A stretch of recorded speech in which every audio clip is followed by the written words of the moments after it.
اب آ جائیں اب آخر میں نماز جنازہ کی.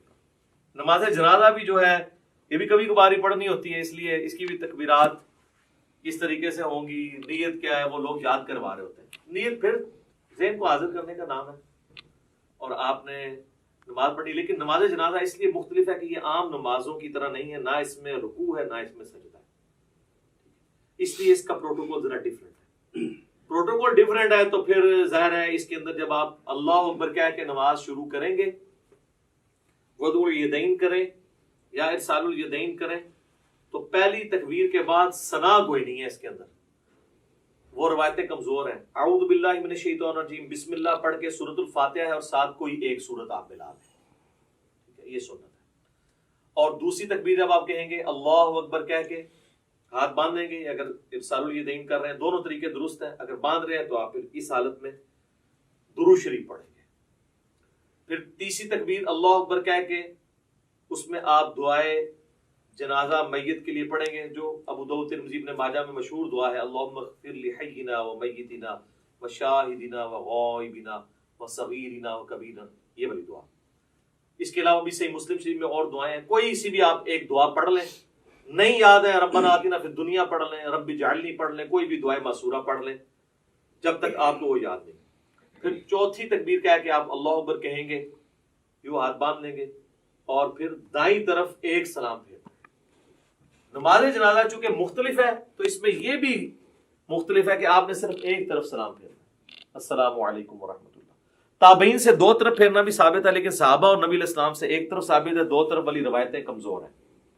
اگر کوئی پھیر لیتا ہے ہم اس کے اوپر فتویٰ نہیں لگاتے. اور بعض اوقات آپ کو کسی ایسی جگہ پہ پڑھنی پڑتی ہے نا، تو میں پھر یہ کرتا ہوں کہ جب امام دو طرف پھیر رہے ہیں نا، تو میں اس کے دوسرے پھیرنے کا بھی انتظار کرتا ہوں. جب وہ دوسرا پھیرتا ہے تو میں پہلے ہی پھیر کے. یہ تو کہتے ہیں وہ جناب پہلا پھیریں گے، اینج ہاتھ کھول لینے، اینج کر لینے، اور اس چکر ہی نہ پاؤ. پہلے دیکھو فاتحہ ہی نہیں پڑھ رہے جنازے کے اندر، فاتحہ کے بغیر تو نماز نہیں ہوتی. صحیح بخاری میں موجود ہے کہ عبداللہ ابن عباس نے بلند آواز سے نماز جنازہ میں فاتحہ پڑھی تاکہ بتایا جائے یہ سنت عمل ہے. نماز جنازہ بلند آواز سے بھی سنت ہے، آہستہ آواز سے بھی سنت ہے، لیکن عموماً جو سنت ہے سنن نسائی میں وہ سرن ہی ہے، آہستہ آواز سے.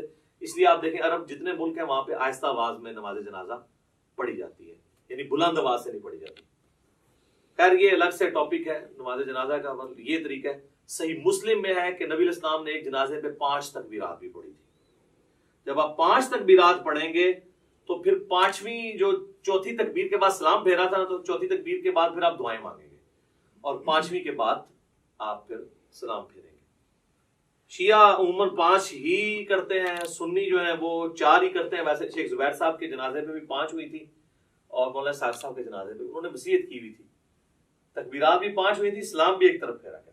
انہوں نے وصیت کی تھی کہ ہمارا جنازہ سنت کے مطابق جس طرح حرمین میں پڑھا جا رہا ہے عرب ملکوں میں ویسے پڑھانا ہے. اس وجہ سے نہیں کہ وہاں پہ جو کچھ ہو رہا ہے وہ سنت کے مطابق ہو رہا ہے، یعنی یہ کام سنت کے مطابق. تو نماز جنازہ کا یہ طریقہ ہے. اکثر لوگ ہمارے بھائیوں کو تنگ کرتے ہیں اور نماز جنازہ ریکارڈ کریں، سر کی ریکارڈ کریں، یہ ٹوٹل طریقہ ہے، نہ رکوع ہے نہ سجدہ ہے. اور پریکٹیکلی یعنی وہ جنازہ پڑھ کے بتانا ضروری نہیں ہے، بس پوسچر بتا دیا خود کر لیں. اور بچپن سے ہم لوگ پڑھتے آ رہے ہیں. فرق اس میں یہی ہے کہ سورۃ الفاتحہ سورت ہے، دوسری میں درود شریف نماز والا، تیسری میں دعا ہے. بہتر ہے جنازہ والی دعا پڑھیں اور چوتھی میں آپ نے سلام پھیر دینا، یا چوتھی کے بعد بھی دعا ہے، پانچویں کے بعد سلام پھیر دیں. تو یہ اس کے بعد میت کے لیے دعا ہے، قبر پہ جا کے وہاں پہ نہیں ہے اجتماعی دعا ثابت. جو بندی نہیں کرتے بریلوی کرتے ہیں اور وہ کہتے ہیں یہ بریلوی غلط کر رہے ہیں، ثابت نہیں ہے. تو دیوبندیوں سے پوچھا جو آپ فرض نماز کے بعد اجتماعی دعا کرتے ہیں یہ بھی تو ثابت نہیں ہے، تو وہاں پھر ان کے پاس کوئی جواب نہیں ہوتا. تو دونوں ہی اپنے اپنے حصے کا غلط کام کر رہے ہیں. سنت یہی ہے کہ آپ نے سنت اذکار کرنے ہیں فرض نماز کے بعد. اور میت کے لیے ابو میں الفاظ ہیں کہ جب دفنا چکو تو اس کے لیے وہاں مغفرت کی، قبر میں سوالوں کی استقامت کے لیے دعا کرو. اور صحیح مسلم میں ڈیٹیل حدیث موجود ہے. عمر بن عاص نے تو وصیت کی تھی اتنی دیر بیٹھنا ہے میری قبر کے پاس جتنی دیر اونٹ کو نہر کر کے اس کا گوشت تقسیم کیا جاتا ہے، ایٹ لیسٹ 2 گھنٹے، کم از کم 2-2.5 گھنٹے. تو یہ سنت طریقہ ہے. یہ سارا ہو گیا جی. کوئی چیز اس میں نماز جنازہ میں، نماز وتر کے اندر، نماز عیدین میں یا عام نماز کے اندر کوئی چیز رہ گئی ہو؟ جنازے میں کوئی کسی بندے کی تکبیرات چھوٹ جائے، ہاں اس میں یہ ہے کہ جس طرح عام نماز میں تو ہمیں پتہ نا کہ اگر کوئی رکعت چھوٹ جائے تو وہ رکعت پوری کرنی ہوتی ہے. تو اس میں بھی اگر آپ کی تکبیرات چھوٹ گئی ہوئی ہیں نا تو آپ نے تکبیرات جو ہیں وہ پوری کرنی ہے. اب چونکہ اگر سرن ہو رہا ہے پھر تو آپ کو پتہ ہی نہیں کون سی تکبیر چل رہی ہے، تو آپ اپنی ترتیب سے ہی کریں. آپ یہی سمجھیں وہ آپ کی پہلی ہے، آپ سورۃ الفاتحہ پڑھ لیں. اور اگر جہرن ہو رہی ہے تو آپ اسی کو فالو کریں، اور جو رہ گئی ہے امام کے سلام پھیرنے کے بعد آپ اس کو مکمل کریں ان تکبیرات کو. اور یہاں پہ میں آپ کو ضمن بتا دوں، جو ائمہ حضرات ہیں نا، ان کی ذمہ داری ہے کہ وہ تکبیرات زیادہ لمبی نہ کہا کریں، کیونکہ پیچھے مقتدی پہلے ہی اللہ اکبر کہہ دیتے ہیں، اور اگر تکبیر تحریمہ والا اللہ اکبر مقتدی نے امام سے پہلے کہہ لیا اس کی نماز سٹارٹ ہی نہیں ہوگی، کیونکہ امام سے آگے نکل گیا نا. درمیان والی جو انتقال والی تکبیرات ہیں وہ تو آگے پیچھے ہو سکتی ہیں اس میں، لیکن پہلی تکبیر اگر امام سے پہلے، اب کئی امام جنازے میں، عیدین میں، عام نمازوں میں تو نہیں، زیادہ جنازے میں ہوتا ہے، وہ کرتے ہیں اللہ اکبر. اب نیچے جو بیچارہ شروع کرتا ہے، عیدین میں بھی دیکھا ہے لوگ شروع کرتے ہیں تو وہ اکبر ختم نہیں ہوتا، وہ پہلے ہاتھ باندھ دیتے ہیں یا ہاتھ چھوڑ دیتے ہیں. تو میں تو انتظار کرتا ہوں جب وہ اکبر کے رع پہ پہنچتا ہے نا نماز عید میں یا نماز جنازہ میں، تو پھر میں اللہ اکبر سے پڑھوں.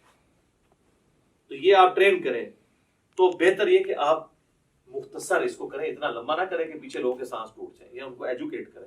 اتنا لمبا کرنے کی ضرورت کیا ہے؟ یہ تو ضرورت تھی اس وقت جب سپیکر نہیں تھے، تو پیچھے تک آواز پہنچانے کے لیے کہ چلو آ ہی جائے کسی کو آواز. تو اب تو ضرورت نہیں ہے. اللہ اکبر سپیکر میں اتنے ماشاءاللہ موجود ہیں. اور کوئی چیز اس حوالے سے جو اس کے پوسچرز طریقے کے اعتبار سے آ رہی ہو؟ جی سنت ہے، جنازے میں بھی ہر تکبیر کے اوپر رفع الیدین کرنا، یہ بھی سنت ہے. نماز عیدین میں بھی ہر تکبیر کے اوپر رفع الیدین کرنا سنت ہے. ابو داؤد میں واضح حدیث ہے، مسند احمد میں موجود ہے. عبداللہ بن عمر کہتے ہیں کہ قیام کی حالت میں نبی علیہ السلام جب بھی تکبیر کہتے تھے تو اپنے ہاتھوں کو بلند کرتے تھے. تو یہ جنرل ہے، ٹھیک ہے. شیخ البانی کا یہ موقف ہے کہ جنازے میں عیدین میں چھوڑ بھی سکتے ہیں، اور یہاں پہ بھی جو البانی صاحب کے فالوور ہیں وہ عید کے خطبے میں کہہ رہے ہوتے ہیں چھوڑ بھی دیتے ہوں. میں خدا دا ناجے حنفی سال بعد کرنے لگے جو وہ بھی چھڑان لگے ہو. کیوں اس طرح کی باتیں بتاتے ہیں جو سند سے ثابت ہی نہیں ہے؟ یہ بالکل غلط ہے. رفع الیدین تو المعجم الکبیر طبرانی پہ ہے کہ رفع الیدین کرنے پہ ہر انگلی کے عوض آپ کو 10 نیکیاں ملتی ہیں. تو اسی لیے تو ہم قنوت وتر سے پہلے بھی رفع الیدین کرتے ہیں تاکہ ہم یہ نیکیاں ضائع نہ کریں، ٹھیک ہے. تو یہ آپ 10 انگلی ہیں تو 10 ضرب 10 کر لیں. تو رفع الیدین کریں جی، وتر میں بھی کریں، عام حالت میں بھی کریں، جتنا آپ کر سکتے ہیں کریں. اب تو اللہ کا فضل ہے کہ رفع الیدین کی ایکسیپٹنس آ گئی ہے. کوئی مسجد ایسی نہیں ہے جہاں پہ آپ کو آمین اونچی کہنے والے رفع الیدین والے نہ ملیں. انقلاب تو آیا ہے نا جی، صدا تو جھوم رہی ہے ہر طرف سے کہ نہ میں وہابی نہ میں بابی، میں ہوں مسلم، علمی کتاب. اللہ کا شکر ہے لوگ کتابوں کے ساتھ جڑ گئے. اب آ جائیں نماز جنازہ، وہ تو پریکٹیکلی پڑھ کے بھی بتایا جا سکتا ہے، اتنا لمبا نہیں ہے. پہلی رکعت یعنی پہلی جو اس کی تکبیر ہے اس کے بعد اللہ اکبر کہہ کے اگر آپ وضوء الیدین کر رہے ہیں تو اس حالت میں، اور ارسال الیدین کر رہے ہیں تو اس حال کے اندر آپ نے سورۃ الفاتحہ اور سورت ملانی ہے. اور دوسری میں آپ نے اللہ اکبر کہہ کے جو ہے وہ درود شریف پڑھنا ہے نماز والا، پھر اللہ اکبر کہہ کے ہر دفعہ رفع الیدین کرنا ہے. تیسری میں آپ نے جو ہے وہ دعا پڑھنی ہے، وہ میں آپ کو پڑھ کے بتا دیتا ہوں. اللہم اغفر لحینا ومیتنا وشاہدنا وغائبنا وصغیرنا وکبیرنا وذکرنا وانثانا اللہم من احییتہ منا فاحیہ علی الاسلام ومن توفیتہ منا فتوفہ علی الایمان. اللہ اکبر.